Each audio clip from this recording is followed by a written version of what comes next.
Padayong pahimangno sa mga otoridad mag-amping yun samtang magmanihos kadalanan. Sa Mandawi City, ubay-ubay nga mga disgrasya ang nahulikam. O gini ang gitutukan ni Nico Serino.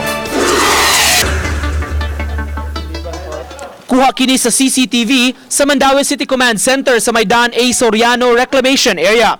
Maoy pag-go sa signal light ni adto higayuna.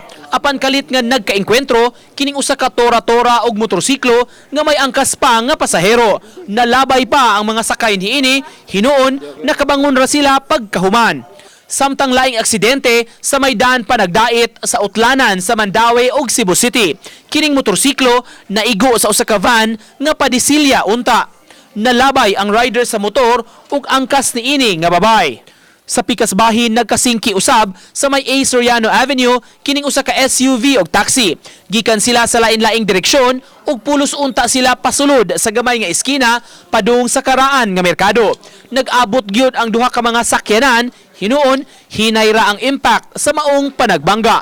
Uban ni Clarence Gabutin o Godfrey Relien, Nico Sereno, Balitang Bisdak.